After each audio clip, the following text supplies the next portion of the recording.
مکتوب نمبر 152۔ سیادت و بزرگی کی پناہ والے شیخ فرید رحمۃ اللہ علیہ کی طرف صادر فرمائے اس بیان میں کہ اطاعت رسول صلی اللہ علیہ وسلم عین حق سبحانہ تعالیٰ کی اطاعت ہے، اور اس کے مناسب بیان میں حضرت حق سبحانہ تعالیٰ کا ارشاد ہے وَمَن یُطِعِ الرَّسُولَ فَقَدْ اطاع اللَّهَ، جس نے رسول کی اطاعت کی اس نے یقیناً اللہ تعالیٰ کی اطاعت کی۔ حق سبحانہ تعالیٰ نے اطاعت رسول کو عین اپنی اطاعت قرار دیا، لہذا حق تعالیٰ جل شانہ کی وہ اطاعت جو رسول کریم صلی اللہ علیہ وسلم کی اطاعت و اتباع کی شکل میں نہ ہو وہ اللہ تعالیٰ کی اطاعت نہیں ہے۔ اور اس حقیقت کی تحقیق کے لیے کلمہ قد تاکید پر لایا گیا تاکہ کوئی بالحوث ان دونوں طاعتوں کے درمیان فرق پیدا نہ کرے اور ایک کو دوسرے پر ترجیح نہ دے۔ چنانچہ دوسری جگہ حق سبحانہ تعالیٰ ایک جماعت کے حال میں جو ان دونوں طاعتوں نے حق تعالیٰ اور رسول کریم صلی اللہ علیہ وسلم کی اطاعت کے درمیان فرق پیدا کرتی بطور شکایت فرماتے ہیں یریدون ان یفرقوا بین اللہ ورسولہ ویقولون نؤمن ببعض ونکفر ببعض وَيُرِيدُونَ أَن يَتَّخِذُوا بَيْنَ ذَلِكَ سَبِيلًا أُولَٰئِكَ هُمُ الْكَافِرُونَ حَقًّا۔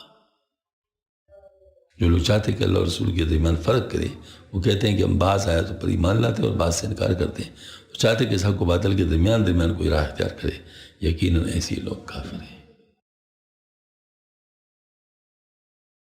ہاں بعض مشائخ کبار قدس اللہ تعالیٰ اسرارہم نے سکر اور قلب حال کی وجہ سے ایسی باتیں کہی ہیں جو ان دو طاعتوں کے درمیان تفرقہ ظاہر کرتی ہے اور ایک کی محبت کو دوسرے کی محبت پر ترجیح دینے کی خبر دیتی ہے، جیسے کہ منقول ہے کہ سلطان محمود غزنوی رحمۃ اللہ علیہ اپنی بادشاہت کے دوران ہرکان کے نزدیک ٹھہرا ہوا تھا، اس نے اپنے وکیلوں کو حضرت شیخ عبدالحسن ہرکانی کی خدمت میں بھیجا، اس کو اور خواہش ظاہر کی کہ حضرت شیخ سلطان کو ملاقات کو آئے اور اپنے وکیلوں سے کہہ دیا اگر شیخ اس معاملے میں توقع محسوس کریں تو یہ آیت ان کے سامنے پڑھے اطیعوا اللہ واطیعوا الرسول واولی الامر منکم۔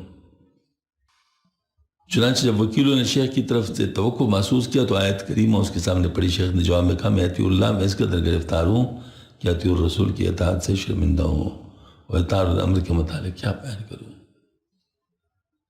حضرت شیخ نے اطاعت حق سبحانہ تعالیٰ کو اطاعت رسول کے علاوہ سمجھا، یہ بات شکر کے بنا پر اور استقامت سے بعید ہے۔ مستقیم الاحوال مشاہد نے اس قسم کی باتوں سے پرہیز کیا ہے اور شیخ شریعت و طریقت اور حقیقت کے تمام مراتب میں حق سبحانہ تعالیٰ کی اطاعت کو رسول کریم صلی اللہ علیہ وسلم کی اطاعت میں جانتے ہیں، اور حق تعالیٰ کی وہ اطاعت جو آپ صلی اللہ علیہ وسلم کی صورت میں نہ ہو اسے عین ضلالت ہو گمراہی خیال کرتے ہیں۔ اس طرح کا آیت منقول ہے کہ شیخ ابو سعید ابو الخیر کی عامہ مجلس منعقد تھی اور سادات خراسان کے ایک سید بزرگ بھی اس مجلس میں بیٹھے تھے۔ اتفاق ایک مجذوب مخلوق الحال اس مجلس میں آیا اور شیخ نے سید بزرگ پر اس مجذوب کو بطور تعظیم فوقیت دی۔ سید صاحب کو یہ بات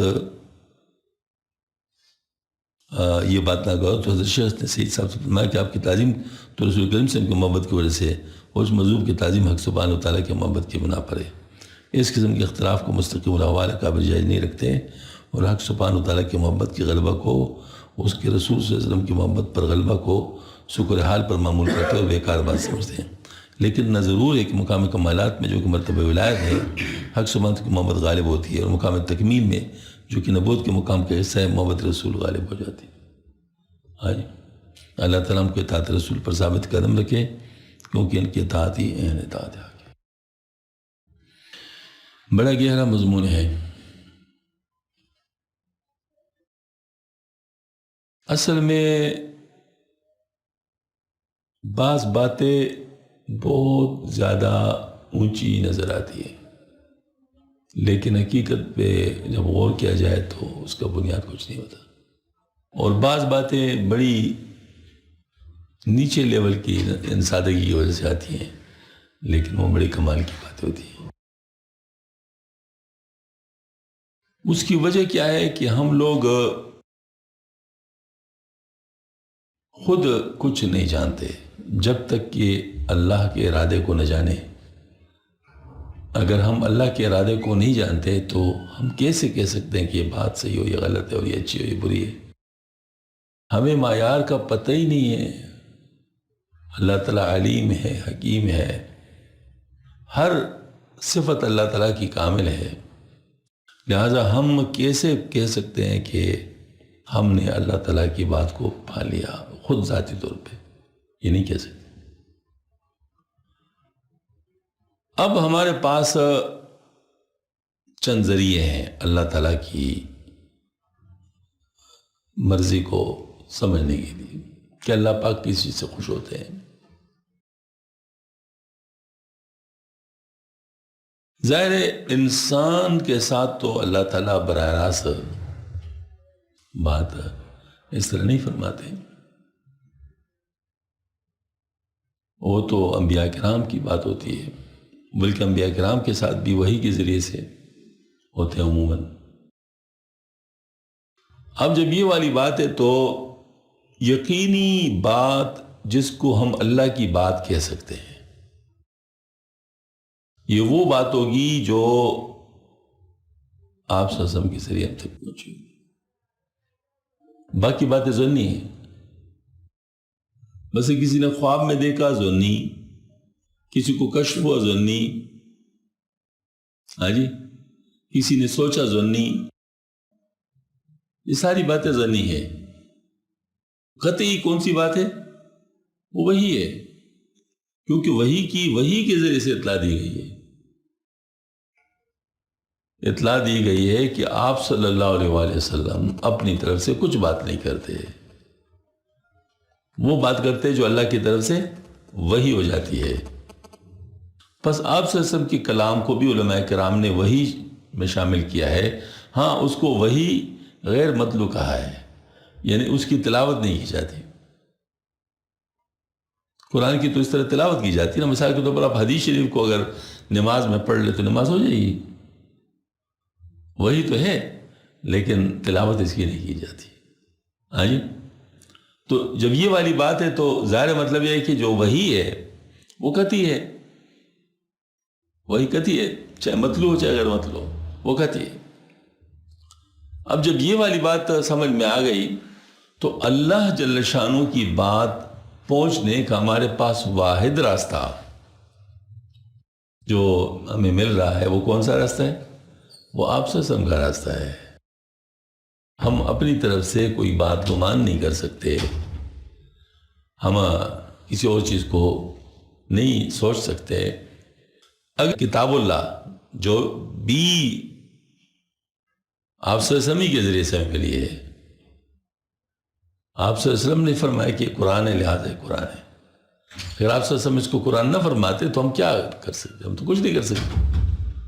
تو آپ صلی اللہ علیہ وسلم ہی کے ذریعے سے پتہ چلا کہ اللہ کا کلام ہے،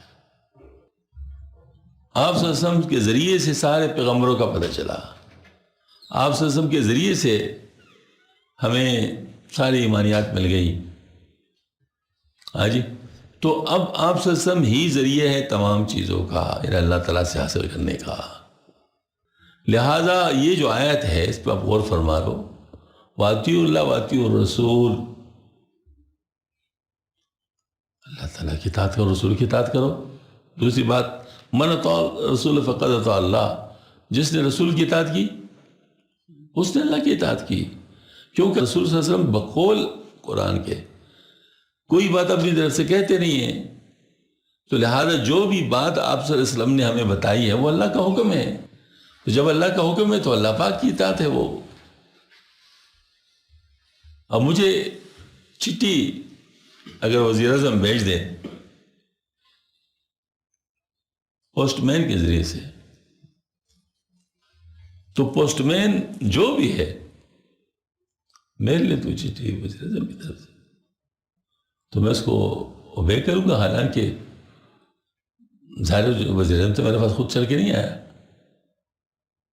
مطلب اس کے اندر جو لکھا ہے میں اس کے اوپر عمل کروں گا تو ایسا ہے جیسے میں نے وزیر اعظم کی بات پر عمل کر لیا۔ اللہ جل شانہ نے جب پیغمبر، اور وہ بھی اتنا عالیشان پیغمبر خاتم النبیین، ان کے ذریعے سے جو بات ہم تک پہنچائی ہے، اب اس کے بعد کوئی اور راستہ بچتا نہیں ہے، صرف وہی راستہ ہے۔ اس لیے چاہے اس کو کسی عنوان سے بیان کر لو، لیکن بات نکلے گی یہی، بات ہوگی یہی کہ اللہ تک پہنچنے تو حضور صلی اللہ علیہ وسلم کے ذریعے سے ہو سکتا ہے، کوئی اور راستہ نہیں ہے۔ ہاں جی، یہی بات ہے۔ تو یہی فرمایا کہ اگر کوئی شخص ان میں فرق کرنا چاہتا ہے تو فرق کرنے کا کوئی راستہ ہی نہیں. فرق کیسے کرو گے؟ رسول صلی اللہ علیہ وسلم کیا کہے گا کہ اللہ کی بات نہ مانو، اور اللہ تعالیٰ یہ فرمائے گا کہ حضور صلی اللہ علیہ وسلم کی بات نہ مانو. کوئی ایسی صورت ہو سکتی؟ جب ایسی صورت نہیں ہو سکتی تو پھر دونوں ایک ہو گئے نا. دونوں ایک ہونے کا مطلب یہ نہیں کہ دونوں خدا ہیں، یہ نہیں مطلب. اس کا مطلب یہ ہے کہ میں دونوں کی بات مانوں، دونوں میں سے کسی ایک کی بات مانوں تو دونوں کی بات ہو جائے گی. میں اگر قرآن کی بات مانتا ہوں، قرآن کی بات رسول اللہ صلی اللہ علیہ وسلم کے ذریعے سے آئی ہے لیکن ہے اللہ تعالیٰ کی طرف سے براہ راست منسوب، مانوں گا تو آپ صلی اللہ علیہ وسلم کے اس پر ناراض ہوں گے. اور اگر میں آپ صلی اللہ علیہ وسلم کی حدیث شریف پر عمل کروں گا تو کیا اللہ تعالیٰ ناراض ہوں گے؟ حدیث میں تو کوئی سوال ہی نہیں پیدا ہو سکتا، اس میں تو کوئی سوال ہی نہیں پیدا ہو سکتا. اللہ تعالیٰ کی بات براہ راست قرآن پاک سے لے لوں یا آپ صلی اللہ علیہ وسلم کی حدیث شریف سے لے لوں. بلکہ اگر سمجھے تو یہ سمجھے کہ قرآن بھی حدیث کے ذریعے سے سمجھ میں آتا ہے. قرآن کا جو معنی متعین کیا جاتا ہے کسی بھی لفظ کا، اس کا ذریعہ کیا ہے؟ حدیث شریف. ہم اپنی طرف سے تو اس کا معنی متعین ہی نہیں کر سکتے، حدیث شریف اس کا وہ کرے گا. بعض لوگ درمیان میں رکھنے ڈالتے ہیں، کہتے ہیں جی حدیث کی بات نہ مانو، بس قرآن. اپنے آپ کو اہل قرآن کہتے ہیں. یہ شیطان کا دھوکہ ہے. آپ صلی اللہ علیہ وسلم کی نسبت کو سمجھے بغیر قرآن کو سمجھا ہی نہیں جا سکتا. قرآن ہمارے لیے مجمل ہے اور آپ صلی اللہ علیہ وسلم کے لیے مفصل ہے.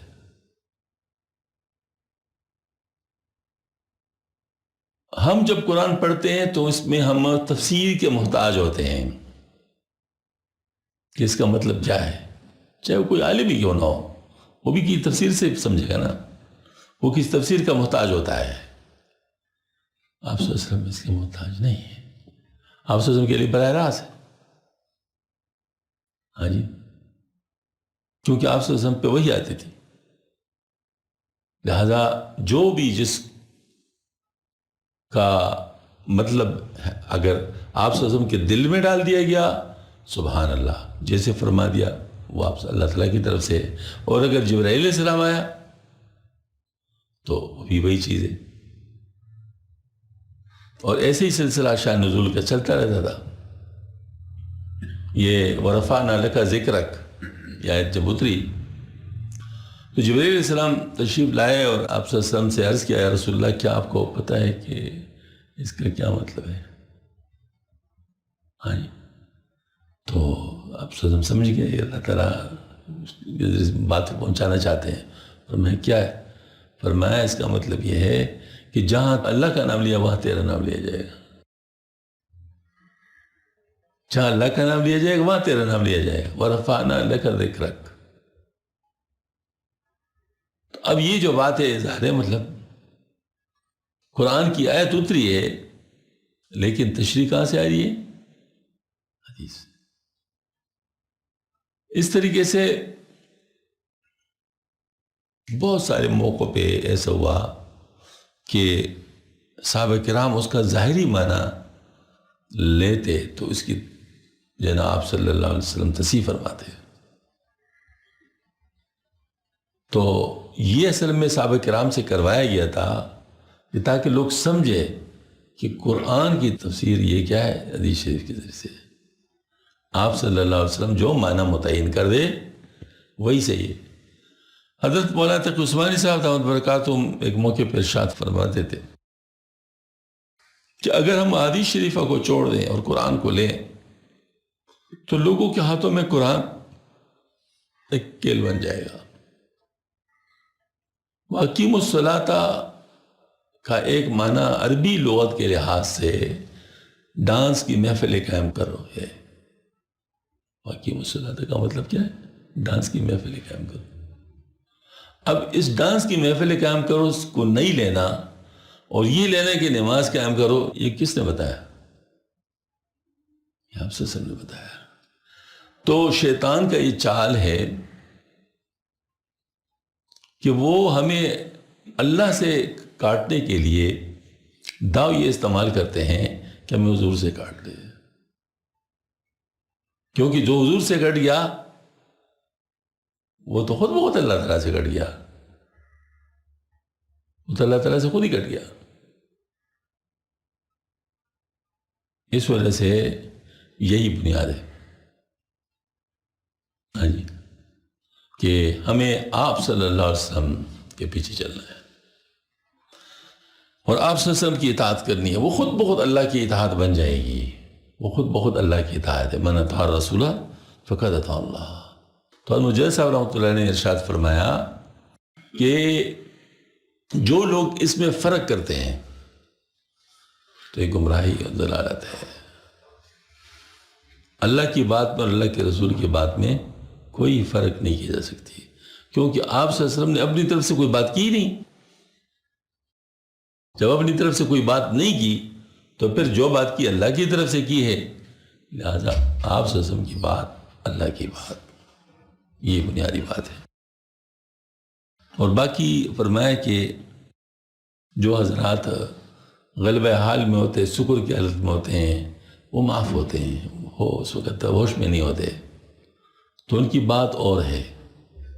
جو اپنے آپ کو بھول جائے وہ کسی کو بھول سکتے ہیں، لہذا